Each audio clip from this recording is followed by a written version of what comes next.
All right. Good morning, everybody. Thank you for spending your day with us on a second day, possibly. Welcome to the workshop, The Educaring Approach for Nannies, Building a Career that Nourishes Both Nannies and Families. My name is Melissa Coyne, and I am RISE Program Director. Before we start, I just want to remind you that there will be time at the end of the session for questions. So feel free to type any questions you have in the question and answer box, and we'll do the best to get to all of them at the end. I'm pleased to introduce our speakers today. Christina Vlinder began her nanny career in 1999 and has helped raise many children. She became a RIE associate in 2017. Over the course of her career in child development, she has taught RIE parent-infant guidance class and RIE before baby classes. Christina founded the Bay Area Infant Toddler Network for RIE professionals in the San Francisco Bay Area in 2015. She's currently a full-time nanny and teaches RIE nurturing nanny throughout the year.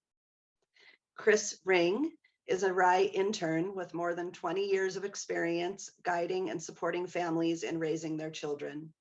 In addition to being a nanny, Chris acts as a parenting consultant, nanny trainer, and mentor. Chris's spare time has shifted during the pandemic to include extensive camping and hiking, as well as Zoom dates with children. I will now turn things over to Christina and Chris. Enjoy the workshop. Thank you, Melissa.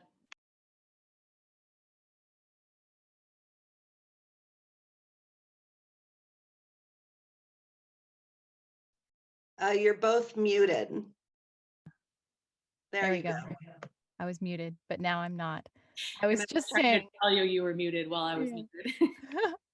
I was just saying thank you, Melissa, for introducing us and for helping to host this conference. I know it's been a lot of efforts from you and many other people in the RIE office, and we really appreciate it. And Chris and I were Chris and Christina, yes, and we were really excited to be here with you guys today. I'm going to share my screen here. And let's get this pulled up for everyone. We do have slides this morning, but they're pretty basic. Like everything else that's been presented so far, you're going to get the slides later. And I just wanted to say, because I'm not sure that everyone knows this about Zoom, but you can actually, there should be two vertical white lines between our faces and the slides, and you can slide them back and forth if you need to see the text and make it bigger, or if you're tired of looking at the slide and want to look at us instead, you can do that. All right, so let's get started. And also, you're welcome to chatter as much as you want in the chat, but Chris and I will not see it. So if you want to ask us questions, please do use the Q&A box. And we will reserve time for questions at the end. So here we go.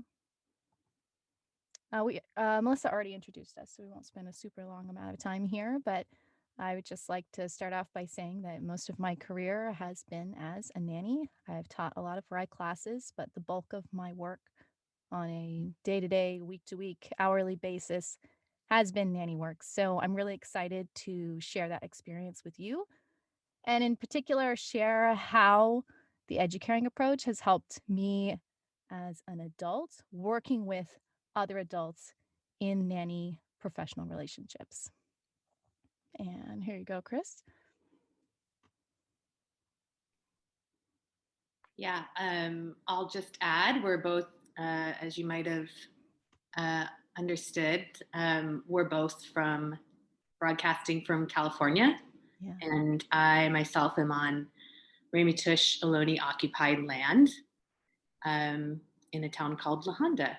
And just in addition to nannying for many, many, many years, I have recently started to shift to more of a supporting role and consulting role. And so, like Christina, the work in RIE and all the other things that we'll mention later contribute to our adult relationships. It's not just a way of being with infants, it's a way of living and interacting in all relationships.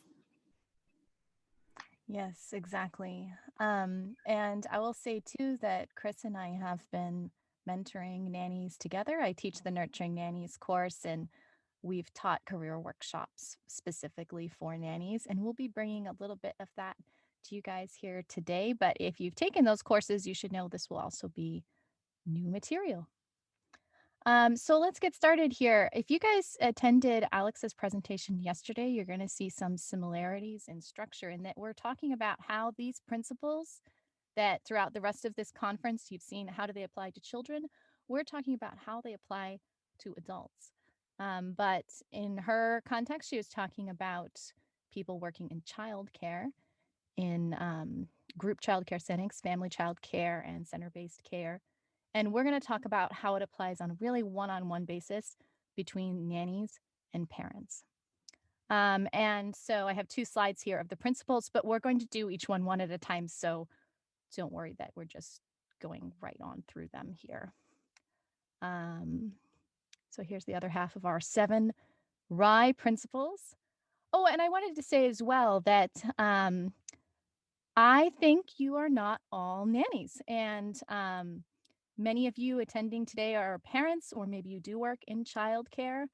And especially for those of you that are parents, we are going to be addressing nannies in this presentation, but this will be a good opportunity for you guys to see what it's like to be on the nanny side of the nanny-employer relationship.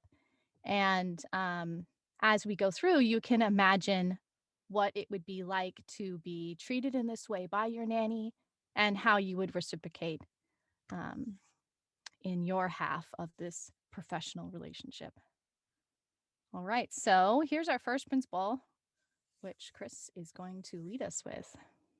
Right. So we're starting with basic trust. And the RIE principle is basic trust in the child to be an initiator, an explorer, and a self-learner. And how this applies to your work with a family is that you can know that you need to trust yourself and your own skills. When you're building a relationship and starting a new job, it takes around 4 months to build an attachment with a baby or toddler. And you can take this and give yourself that space to build a relationship and know that it takes time with the parents and as well as getting used to your environment. So, Christina, did you want to jump in and say? Well, I mean, I just wanted to say that we need to acknowledge that it does take time and be comfortable with that. They say it takes 4 to 6 months, and I've experienced this as a nanny. When you first start working with a child, you don't really have an attachment to that child yet. Of course, you're giving your all, and you're anticipating falling in love with that child and forming this attachment relationship, but it's not there yet. And that's the same for the parents and the relationship that you're forming. And just knowing that that is normal and that it takes time to get to know each other and get into the flow, I think can help you feel confident in your position even in the beginning. And that can apply to when there's changes in the job. I know that this year, if you guys are nannies or have nannies that you employ, there have been many big changes. And for example, the family that I've been nannying for almost a decade, so we're definitely past the point of having a secure relationship by now. But we were moving from one house to another every few weeks. And each time it felt to me like, wow, I've been thrown off my game. I need time to get back in my groove. And knowing that that was normal and saying it aloud, we talk a lot in this approach, and it's partly for the babies we work with, but it's also partly for us. Helped me to feel like, yeah, I'm going to get the hang of it. And it's okay that I don't have the hang of it right now. And so I would say things like, oh, I'm learning where everything is in this kitchen. Dinner might take a little longer than usual today, and that kind of thing. Yeah. And that clear communication, including written, it all starts from the beginning in the interview and in the contract. This is how trust builds. And it's important to know, Dr. Weaver kind of alluded to this yesterday, that we can't essentially have trust in the child, and that extends to the job and the environment without trusting ourselves. And that shows up in by validating and acknowledging ourselves from the start, in the ways I just mentioned.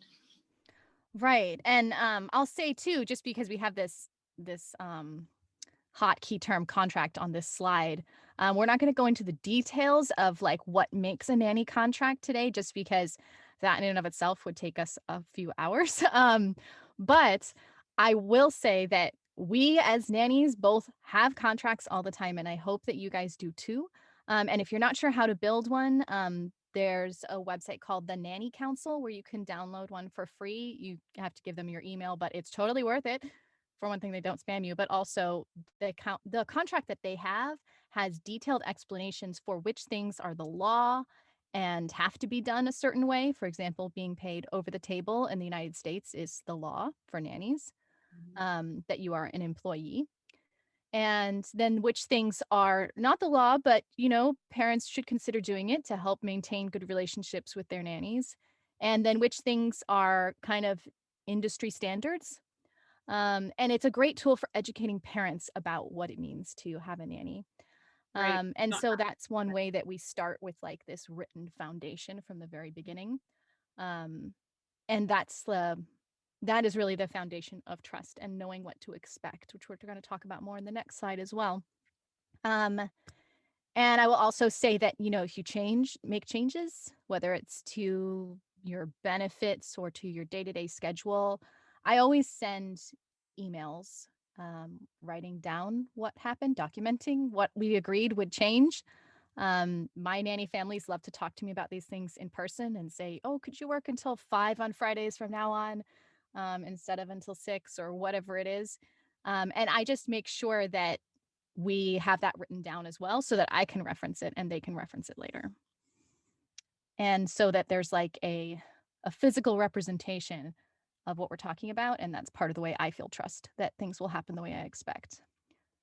Speaking of expectations, this is our second RIE principle here. I'll read it for you. An environment for the child that's physically safe, cognitively challenging, and emotionally nurturing.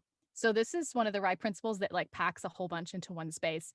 But for babies, it basically means we have a safe play space with appropriate toys. There's a photo example there for you. And emotionally nurturing refers to the attachment relationship and how we participate in being in their play space physically and the caregiving piece as well.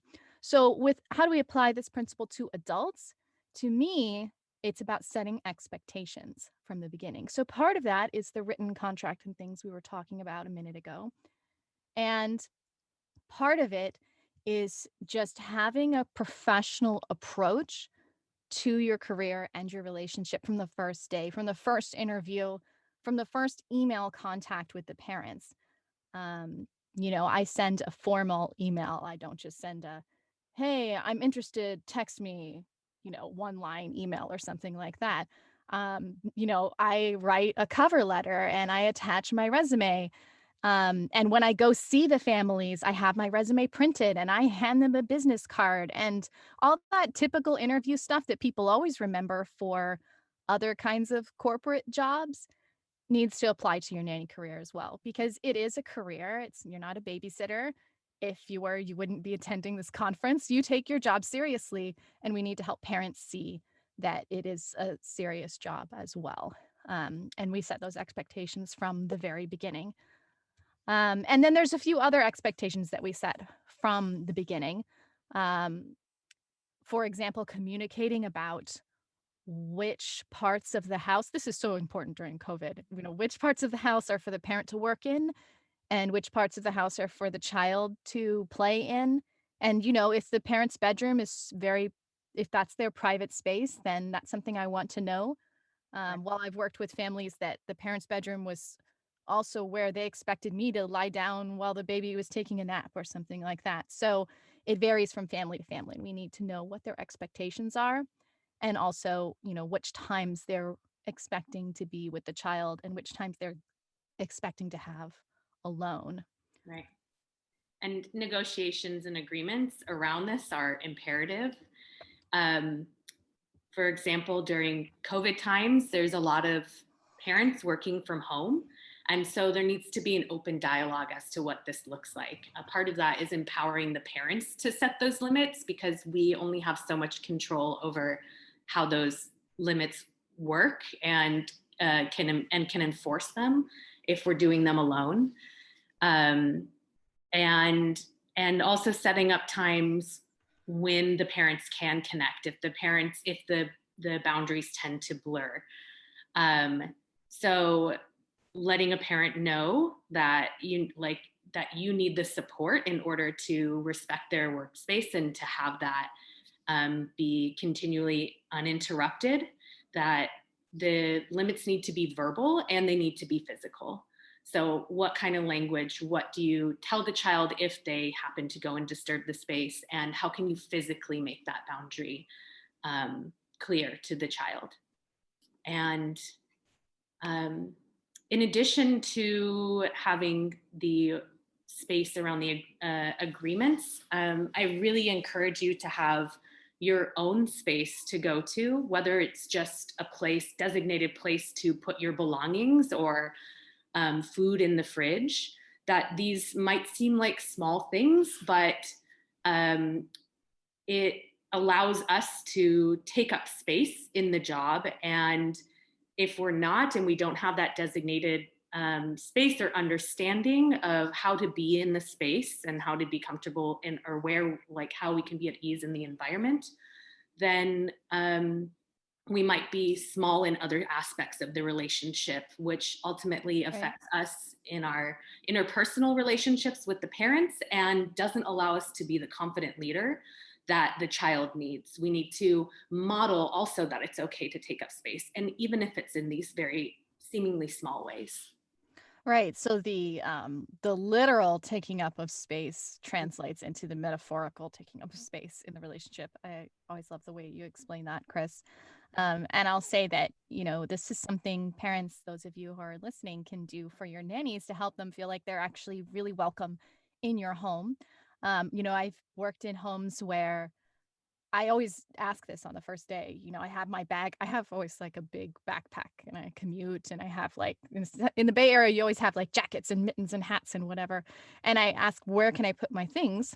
And it does feel really different to me to hear, oh, you can put your bag over there on the corner in the floor, versus another family where they have a shelf in their hall closet that's specifically for my things to go there.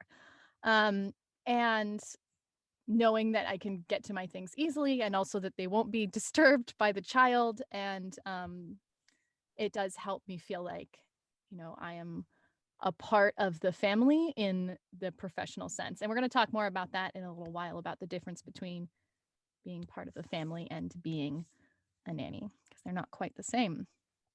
And we're ready for our next slide, right, Chris? Yeah. All right, cool. So go ahead. Time for uninterrupted play. This one is more straightforward. So there needs to be time for the nanny to get to know the child without excessive oversight from the parent. This allows the child to know that the parent also trusts in the nanny, and that they can thus trust them too. And another part of this is discussing shared versus sole charge. So this just means, are you going to be taking care of the children with the parent there, or are you going to be separate where you are the only one in charge? And this is something that you need to assess ahead of time, what works for you, so that can be communicated with the family. And also, like, if you are going to be sharing a space, what kind of negotiations are needed? What does it look like for you both to be a confident leader? When do you defer to the other one? Knowing this and communicating this is important for a successful relationship. Right. I'm personally more like a young child in that I don't do as well with coming and going continuously, that I like to have a predictable time that I'm alone with the child, whether or not other parts of the day are like that. And you need to assess what works for you, but also attune to what's working for the child. Is it causing stress or anxiety for the unpredictability, or is the child continually trying to go to the parent if it's not during a scheduled time? Right, which happens all the time right now. I mean, families where they would be out of the house all day working are now in the house all day working, and it's a really different dynamic, and new conversations have to happen about it. Um, this picture is one of my nanny kids and his grandmother, and it's a great example of how most of the time it was really clear who was with the child and who was, doing whatever else, the parents exercising or me washing dishes. But for 1 month every year, this really lucky kid gets his grandma to come take care of him as a pretty main caregiver. And then everything becomes much more fluid. And part of my job as a nanny is to respect that this is a really valuable time for them to be together. And that I need to know when to step back so that he can experience this wonderful gift of having his grandma come from across the world, by the way, to spend a month with him. Um, yeah. And so, like as we said, this one's pretty straightforward. Are you ready to move on here, Chris? Yes. Yeah, Let's move cool. on to. So let's talk about time with peers. Um, time with peers with infants, of course, means that they're exploring, interacting with other infants, which is one thing that makes the Rye approach so unique, by the way. But this is also very important for us as nannies, and our peers, of course, are not infants, and they are not the parents we're working with. They are other nannies or our friends and our family, people outside the working relationship. So having that balance is really important. Um, that you do have time to recharge in an environment that's separate from the home and the family. So right now during COVID, I think there's more nannies living in than ever before. I know that's true for me. I'm doing a lot more living in. Um, and depending, I told you we were moving between houses. And depending on the house, sometimes it was that I had my own bedroom. Sometimes I had my own wing of the house. Sometimes I had my own apartment, but I was, across the street from them. So we were still in the same Corona bubble.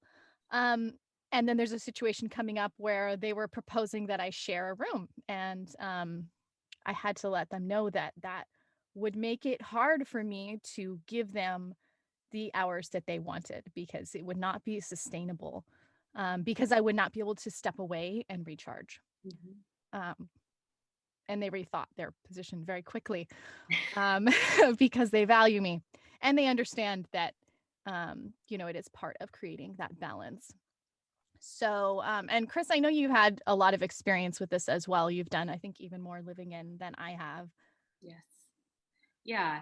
So, I mean, just to highlight that time to recharge in an environment separate from the home and family um, is very important.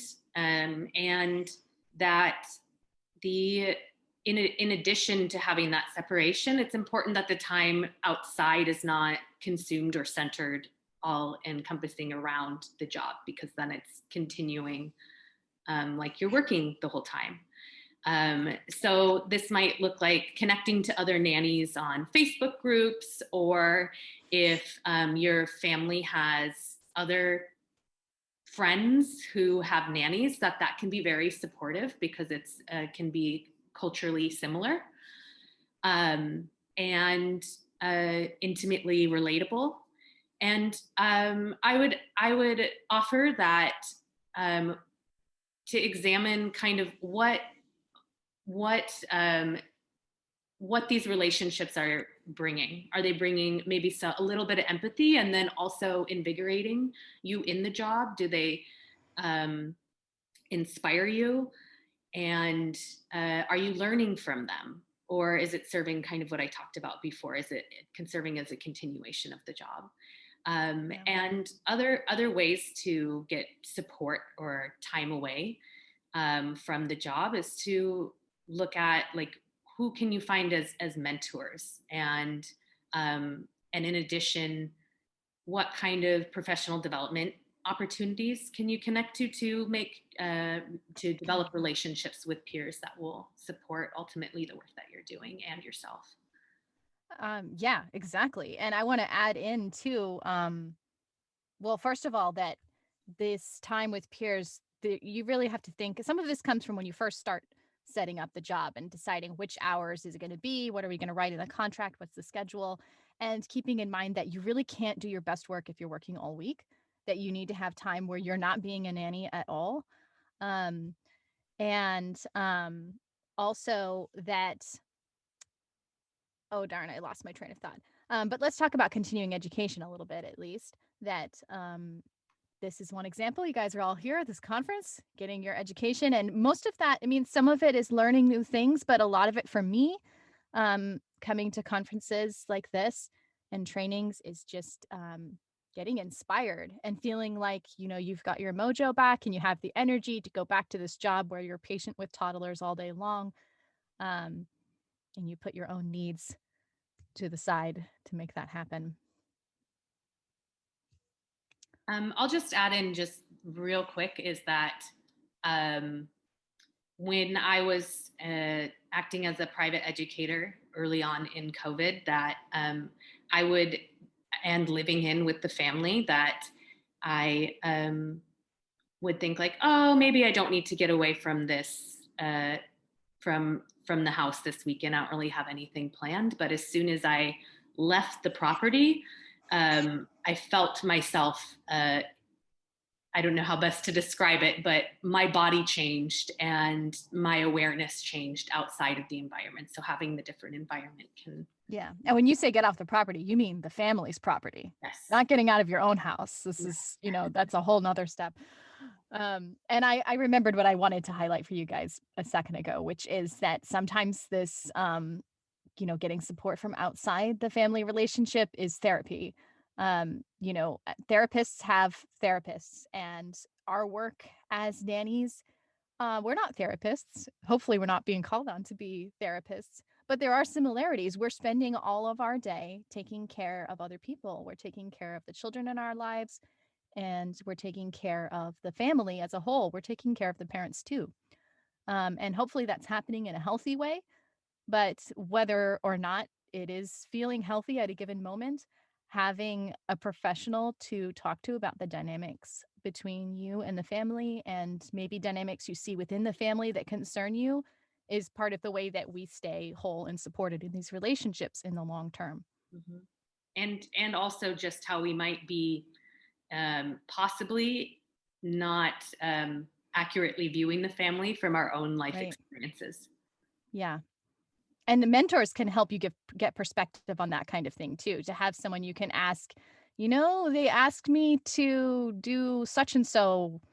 Is that something someone's ever asked you? And feeling like you can get perspective on whether or not that's normal or not. As you might have gathered, Chris and I are close friends, and we do this for each other all the time. It's super grounding. And let's move on here to talk about authentic involvement. Go ahead. So involvement of the child in all the caregiving activities to allow the child to become an active participant rather than a passive recipient. So how does that translate to the relationships with the principals or the adults, the mom boss, dad boss, whatever you would like to call them? So for me, that's time to bond with the parents and discuss the day. I actually have it in my contract, and I'm pretty sure you do too, Christina. Yeah. That happens at the end of the day to allow for transition. It's a reliable container. The parents and us can both know that this is a place to hold things, other than maybe it leaking through text throughout the day or it building into an unknown future, that this is a reliable space for that. It is, just to say that this connection time is as reliable, as important, for the relationship with the parents that it is for the children. Yeah, so I do build that into my contract, and I mention it from the first interview. Really this goes back to setting expectations, you guys, but letting parents know what to expect from the beginning is really important, especially because most parents that hire you have never hired anyone before, and they probably haven't hired a nanny before. and they might not be in a job where they hire anybody, is what I'm saying. So they don't know what it means to be an employer. There's no HR department for nannies. Mhm. That's They right. We have to are do the HR department. yeah, we are our own HR department. Another reason to have a therapist. Um, and so yeah, setting those expectations is very important. And that is one of the things that I talk about in the interview, that there's always 15 minutes at the beginning of the day and 15 minutes at the end of the day where we're transitioning.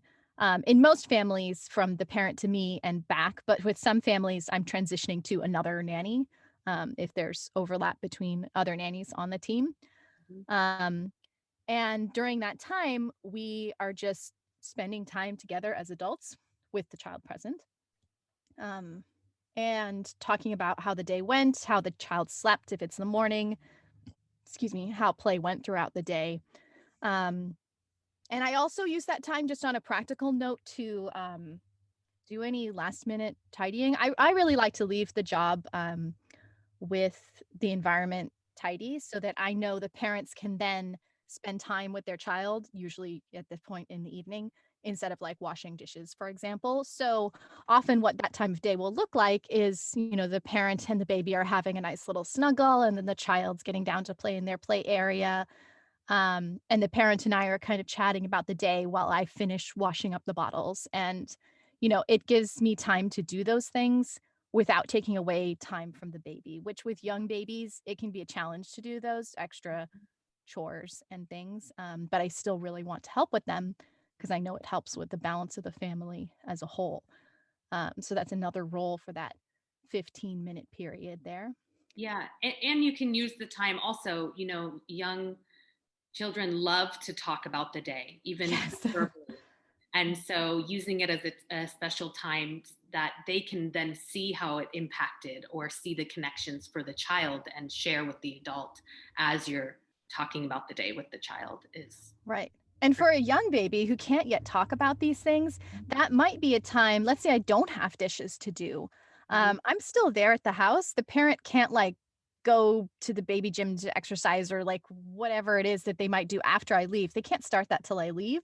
So this is a great time for me to just sit on the floor with the baby Mhm. and help the parent practice a little bit of just observing what their baby is doing and not interfering in play. And then I can share some observations about what I see the baby doing. And this gets into, what we're talking about next about demonstrating or modeling our approach Mhm. in a way that's not criticizing, but we're showing them, this is one way to be with your child and Right, helping them practice it. right. And so another aspect of an authentic involvement is not controlling or trying to dictate the way another person should be. We one can't receive advice very well when it's just being unsolicited, and and there isn't trust there. We aren't exercising trust when we're acting that way. So we offer advice when sought, but also, we're demonstrating and modeling, we're embodying the approach the whole time so that if they are there, they see us doing it, and that will absorb over time. Yeah. um, And just like Alex was saying, sorry, Chris, yesterday, we are respecting the parents' learning process. That's exactly. part of the way we are demonstrating this approach with them Hmm. is that we accept where they are now, Hmm. um, and let them learn at Yeah, their own pace. and yes, exactly, and that the parents already know what they need and will and know the right order and when they need it, Hmm. and will seek that from us, and we can trust that that's there. Yeah, it's easy for us to, I mean, this is definitely true for me, and I know it's true for you, Chris, and I'm sure it's true for all of you attending this conference because of the fact that you are here. We're passionate about our particular approach, Mhm. to our way of caring for children.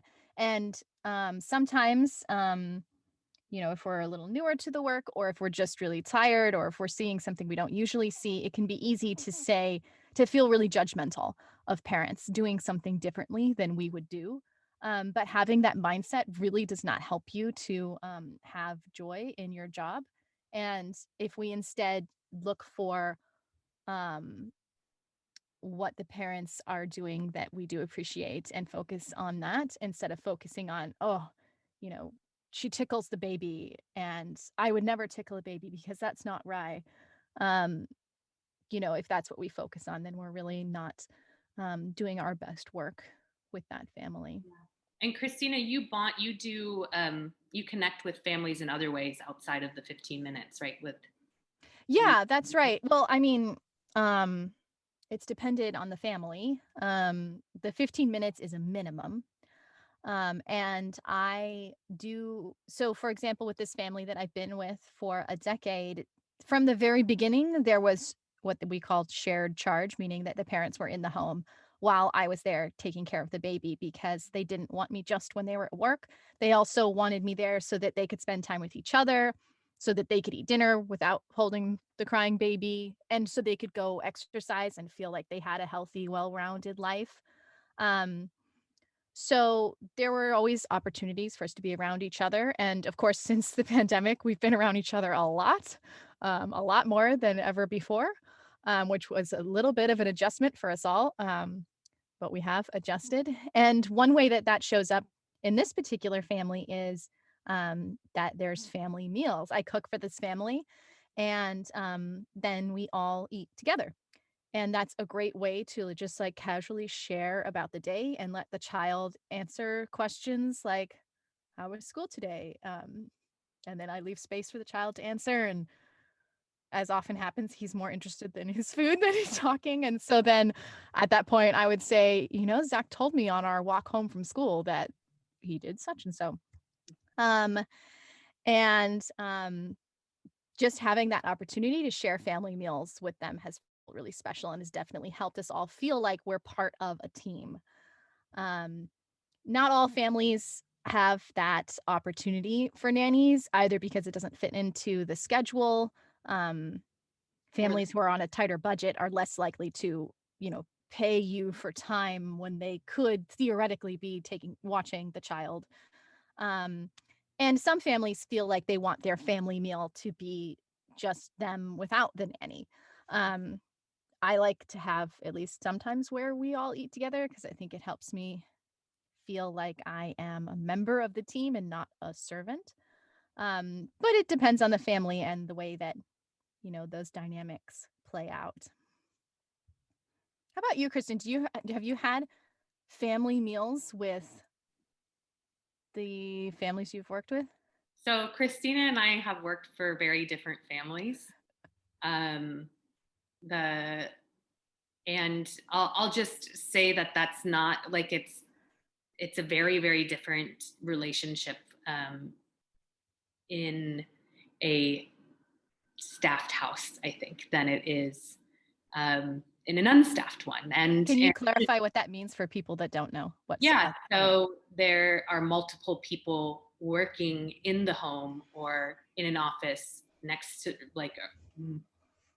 in an office, which is all serving the family and the function of the home. And so in some aspects, you have a very intimate relationship, um, but at the same time, it's a very professional job. When I do have meals, because my relationships are, I think, are less familial and more professional. Well, not that you're unprofessional, but just a different level of intimacy. I tend to center it around the child, Yeah. and if we have lunch together, I get to talk about the things that we did.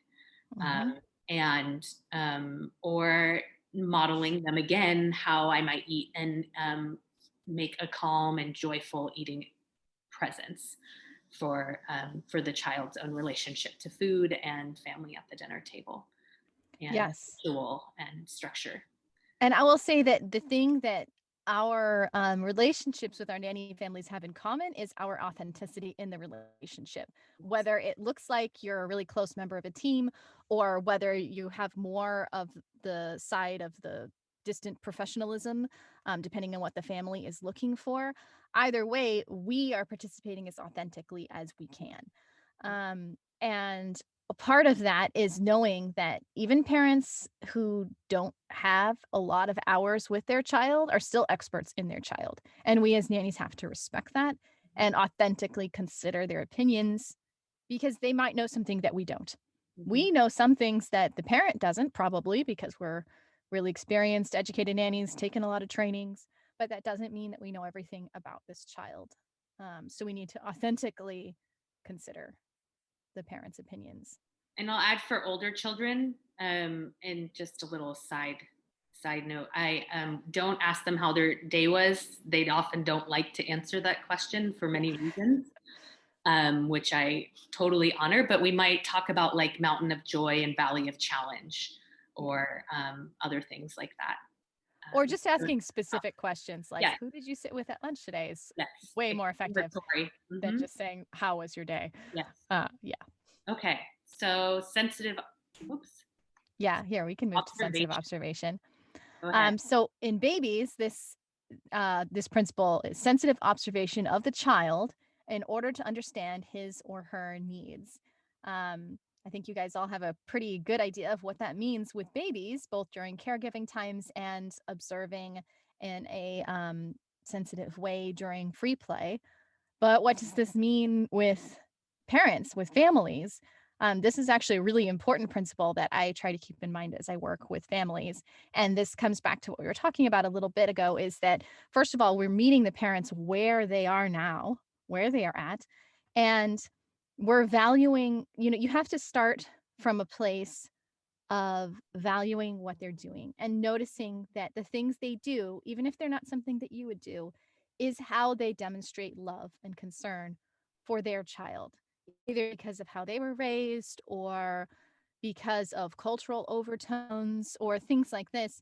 That, for example, the mother who tickles her baby, not something I would do. Or in a lot of cultures, families express love by feeding children and wanting them to eat as much as possible. Or they might express their love by bundling the child up in many, many layers of clothing, even when it's actually not very cold outside. So my education would lead me to do something different than all of those 3 points there. But if I come to the family and say something critical about those behaviors that the parent or grandmother or whoever is doing, then all they're going to feel is defensive and shamed and like I don't understand them and where they come from, because what they will hear is that the way they are loving their child is wrong. And I think you can imagine that no one can learn a new way when that's what they're feeling. But if I instead recognize, oh, grandma wants to put him in 3 sweaters because this is how she shows how much she loves him, then I can see value in her behavior, even if I don't agree with it.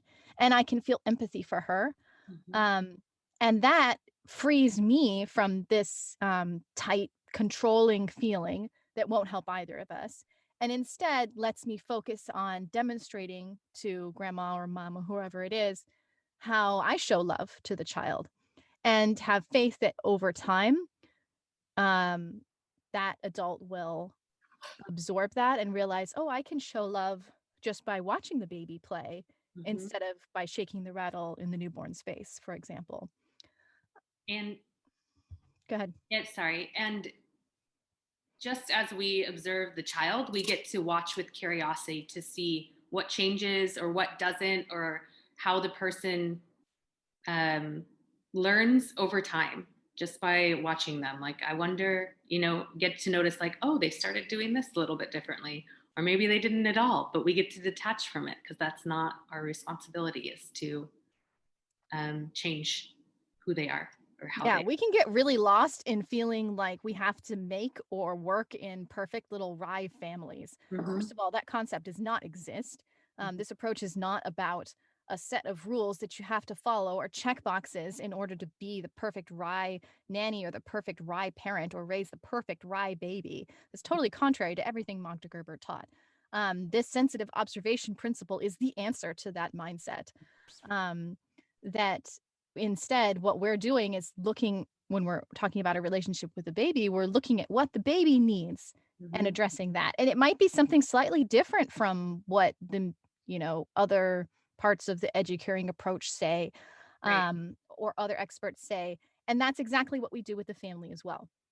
Yeah. We're really considering the family as a whole and knowing that the family might need to do something different with the baby, um, that serves the family as a whole, even if it's not the most ideal moment for the baby. And of course, we are, in a way, champions for the baby, and we're going to try to speak up for them and make the routine fit to work for them.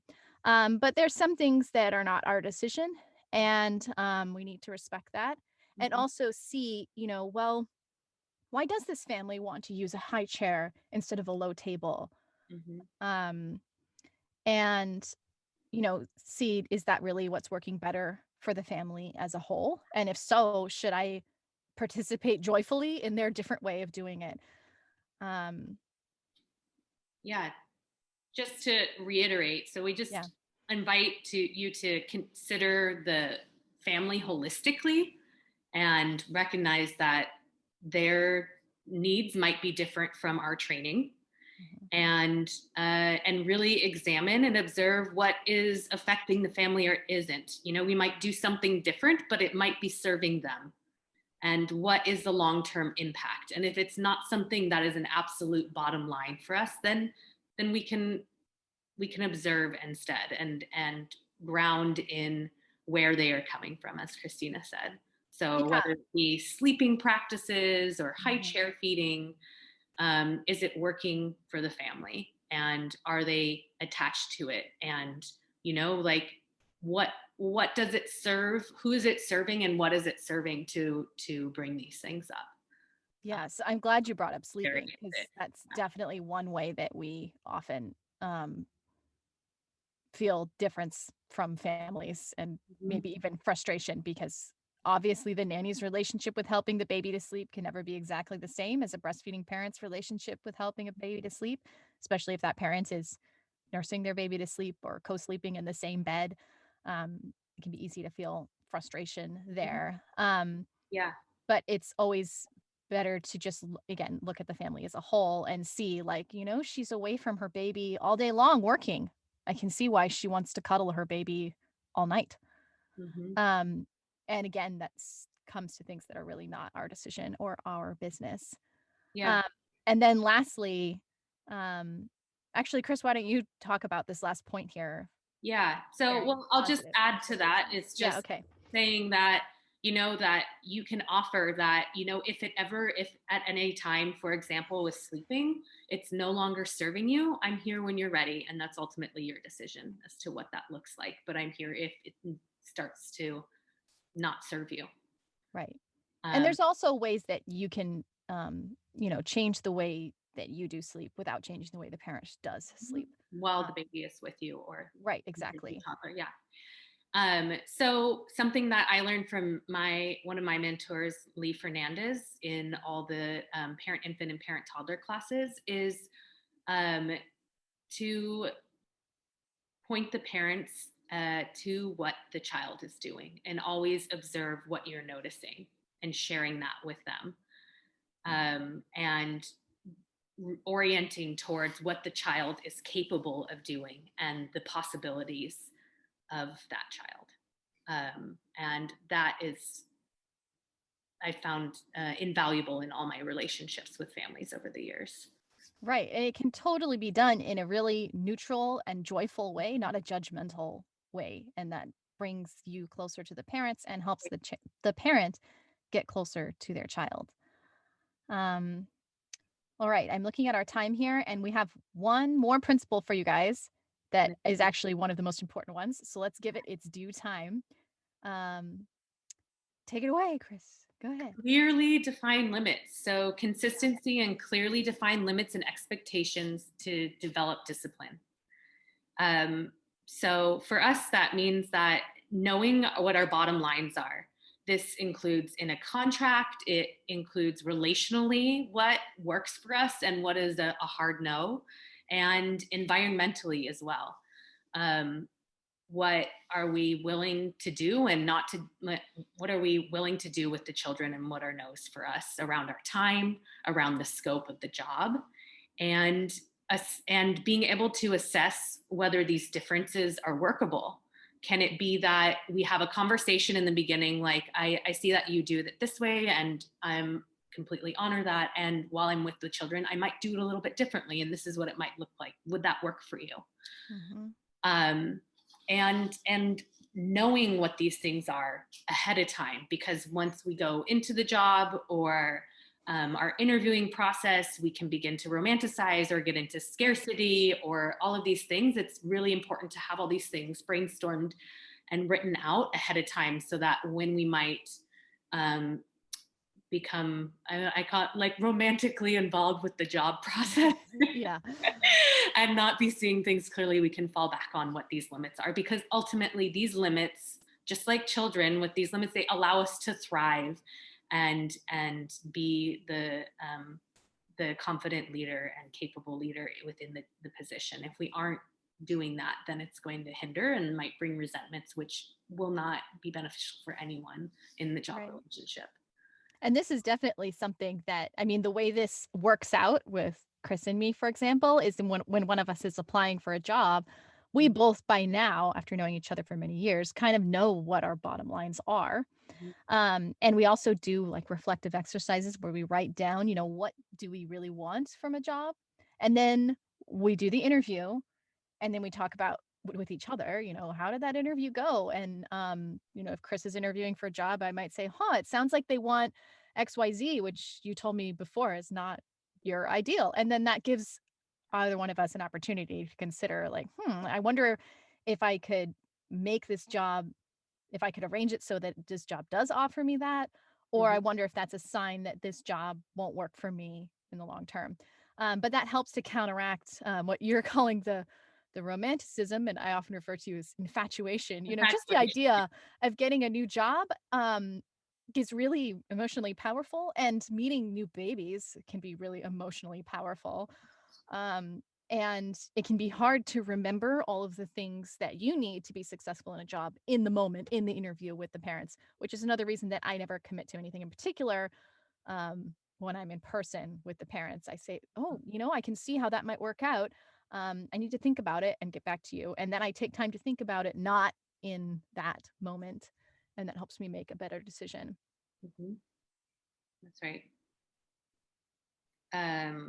So the next way of clearly defining limits is having a contract, which we did discuss a bit. Yeah.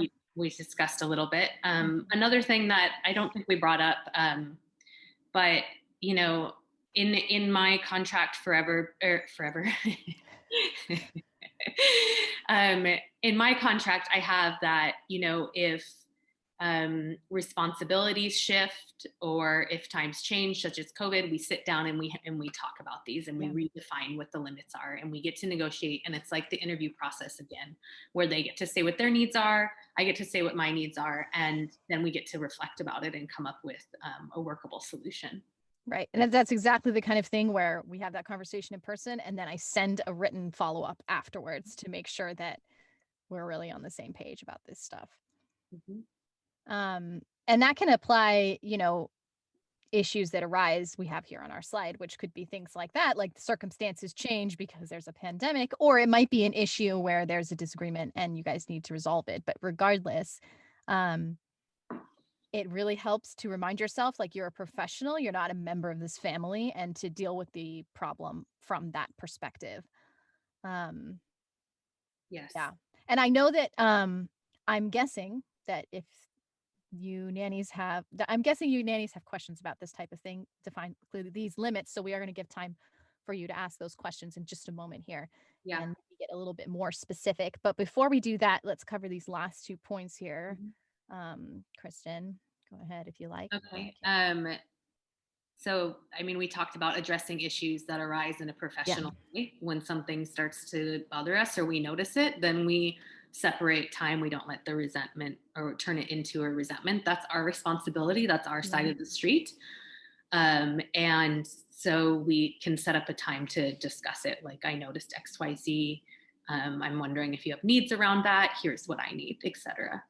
And just to remember, it's so easy to want to become friends and to have this relationship centered around connection with the parents. And just to remember that even if they say, there's a lot of families who say we want another member of the family, that there's actually a power difference that makes this not possible. It won't ever be an equal relationship. And we can be friendly, and we talked about being authentic, but if it's too intimate, then we're inserting ourselves into a dynamic that ultimately we don't have the same power, as I mentioned. This means that conversations don't involve personal information both ways. So if it's too intimate, then you can redirect and say, like, that sounds really hard. I hope you get the support you need, or Christina's really good at transitioning back to the child. And, I even now have like a list of referrals saying like, oh, that sounds like something that I know somebody can support that. Would you be interested in me sending you information about that?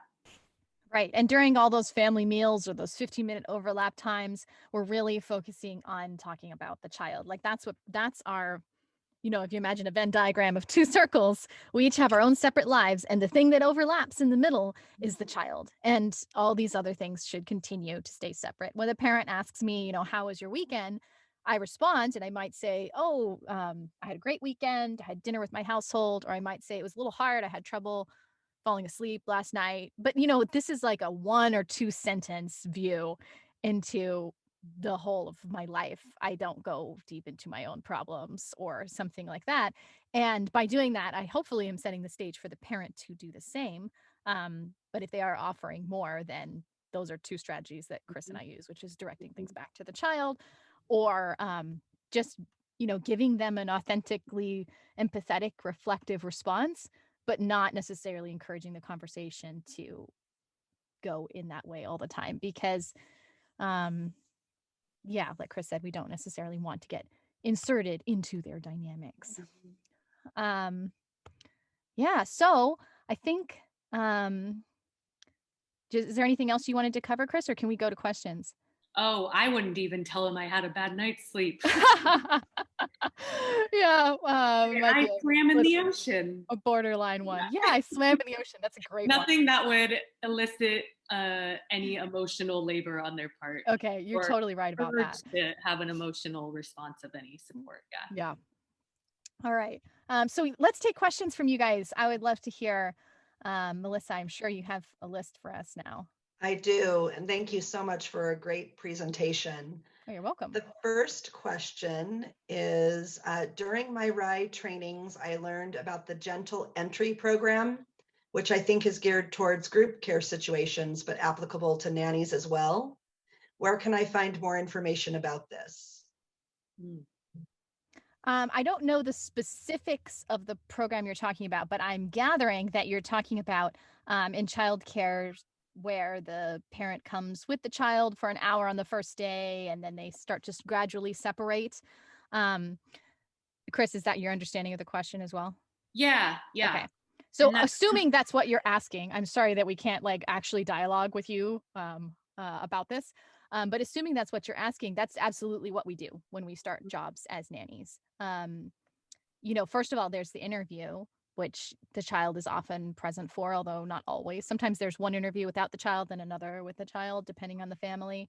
But then I always make it clear to the family that in the beginning, I'm observing the nanny that I'm taking over for, or I'm observing the parent. So even when I've done one-off babysitting jobs, I make the parent demonstrate to me the nighttime sleep routine, for example, especially for a baby or a toddler. I want to see it and observe it. And if they are not available to do that, then I ask questions like crazy.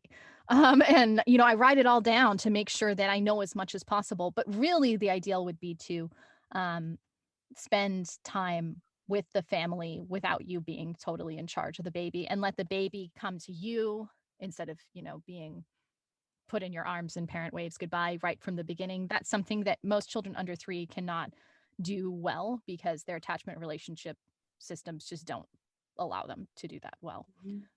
So a gradual transition. Yeah, I have that like when I'm talking to parents that it's Yeah. necessary to have, at least a week, and it's really child dependent as well. And sometimes it's easier before, if it's before they start having separation anxiety. But there's real data that how necessary this is. Like Right. SIDS happens, on I think like disproportionately on the first day of cases of the first day of childcare. It's because the child doesn't know what's happening, or the infant doesn't know what's Or happening. the parent or the nanny doesn't know what's normal for the Exactly. child. Exactly. Or And if it also applies to other things, just like, like things like knowing where the bottle caps are and things like that. You can't just walk into a job like this and do it well from the first day without that time together. And yes, it's absolutely something I bring up in the interview. And if the parent says to me, "Oh, I want you to start on October 1st because that's when I go back to work," I say, "Well, in that case, I will start in the middle of September. Like, this is not an option. Yeah. We're starting early." And if the parent wants me to work 1 or 2 mornings a week, which has happened sometimes, I've had a lot of part-time jobs like that, then I tell them, "All right, but for the first 2 weeks, I'm going to be there every day." And they're paying me to be there every day, by the way, because that child needs as much opportunity as possible to get to know me. And being there once a week is just not going to be enough time for that to happen. Right. Thank you for that question. Thank you for that answer. Here is another one. I just did a trial with a family and the parents expected an instant connection between the child and nanny.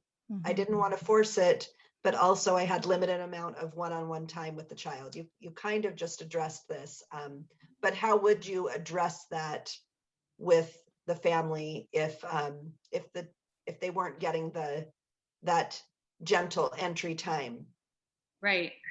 So, I mean, I make that clear with the parents that the trial is about us getting to know each other and seeing if it's the right environment, if we work well, energetically, or if we're compatible, and see if other needs arise that we can work out. That it's not about whether or not the child likes me, because that's not an indicator of whether or not the job will work out. Children take a long time, and knowing that, and being able to say that it will take probably 4 months for us to adjust to each other, or to form, the base of a relationship. That not that there aren't joyful moments of in course the first 4 months, of course, but that's not But the same as having this attachment would be relationship. Yeah. without having the overlap, and without the parents feeling at ease and trusting that this is a person that I can feel at ease around or get to know, then it is going to be rougher. And that is something also that I say up front, and that I have advised several parents who have come to me saying, like, my child doesn't like the nanny. It's like, well, how long have they spent together? Just having a new person and this person being without the parents around can be stressful for the child. And you can use your professionalism here. I mean, I've worked with children where there was definitely like an instant mutual affection on the very first day. But that, I would say, those were the exceptions. Yeah. More often the child feels curious but hesitant. But you just need to let the parents know that this is your job. Your job is to form a relationship with the child. That is what you have experience in, and that is what you're going to do. And no, it does not happen on the first day. And if the parents were really insistent that that's what they expected, then I would say that's a sign that this parent might not have the right style for you as a nanny. Thank you. Christina, can you, while we're in question answer mode, stop sharing your Oh, I'm sorry. I didn't realize it was still up. That's okay. Lose track of that. No problem. All Helps right. everybody see us all more clearly. Yeah, especially with 3 of us on the screen. Thank you. No problem. So here's the next question. What are some professional development resources you would recommend for nannies? Well, the RIE courses. Go ahead, Chris. You sound like you have an idea. And I'll Well, share. in addition to RIE courses, I mean, I was found by a parent after sharing my various how I approach children, which is with something called nonviolent communication, where it's observations, feelings, needs, requests, and is in line with RIE and is a part of the way I practice. And so any sort of nonviolent communication, professional development, or mindful communication, and I would say any sort of mindfulness practice of sorts, it's really important. And that can look like so different for so many people, and our bodies and our nervous systems and our ways of learning need different things. So it's important to explore the one that's right for you, but any sort of thing that will help you examine what brings up different things for you in your own internal life, and where that helps you examine where you end and where the child begins. Yeah. Christina spoke to therapy, and that's a definite yes for any. Right. Although that's hard to put on a resume with the right impressions. I wish that wasn't the case. I wish we could put, I was in therapy for 10 years and that would be like, wow, what a plus. Unfortunately, that's not quite the world we live in. Right. But let me cover a few other basic bases. Everyone wants CPR classes, but make sure you take the first aid class, because that's actually going to be way more useful to you. You're hardly ever going to be, it's so unlikely that you'll have to perform CPR on a child in your care. But you're definitely going to use that first aid. That's definitely going to come up. And then there's also, if you want to work with really young babies, well, I think our courses are the best. The RIE courses, we have several, by the way. There's the Nurturing Nanny course that would be a great entry point. And then there's the Foundations course. But a lot of people who want a nurse or nanny for a very young baby look for NCS, Newborn Care Specialist certifications. So if you want to work with really young babies, that can be a nice thing to do as well. And I would just, if I could interject, to take your RIE lens when you go to those courses, right, because a lot of the things that are taught in those courses, I don't would not do in my own practice, and would be a bottom line for me. So. Right. So I would start with the foundation in respectful care, which, of course, I, being loyal, believe we do better than anyone else. And then sometimes even things like cooking classes. If you want to work in a staffed household, having food safety classes can sometimes be an asset. I've considered, but have not yet begun to take lactation consulting stuff, but that's something that parents would be looking to you for more rarely. Yeah. Great. And I also wanted to say that I would look at, if you're currently employed, look at what the family you're with now wants. So, as the child gets older, it might make sense to do Montessori training because you're going to a Montessori preschool and now you're doing home care during COVID. That's aligned to that. Or, I helped coach swim team for one of my nanny kids. Right. And so, swimming is necessary too. Yeah. Mm-hmm. Yeah. Being able to swim as a nanny I would recommend either learning, and if you already know, put it, or I even have lifeguard certification, definitely put that on your resume. Mm-hmm. And then I would just encourage you, there's so many amazing books and some have already been, talked about in previous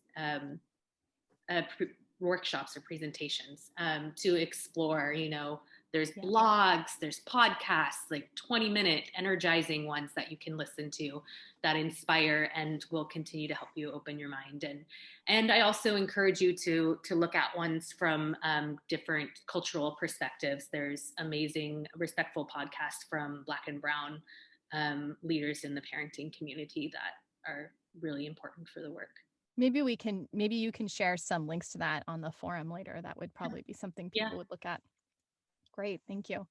Do we have another question? Yes, and we have a couple more minutes and a couple more questions. Cool. And this one speaks a little bit to what you were just talking about, which is when you are hired, is it clear that you are RIE trained? And is there a need for RIE trained nannies in the Bay Area? Absolutely. Oh my gosh. Guys, I have found myself mostly unwillingly at the center of this like network of families and nannies and RIE professionals. And I get so many messages from families. I got 3 this week from families who are looking for RIE trained people in this area. And I get messages from families maybe once a month, once every other month. So that gives you an idea of sorry, no, I get messages from nannies. So there's way more families looking for nannies than there are nannies looking for families. So if you have RIE certification, that is totally, you're going to get a job with it.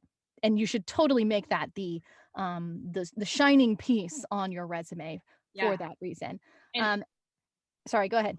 I was just going to say, time and time again, I've worked with families who have been doing things away for a certain time who said they're interested in RIE, but it's a whole lens shift.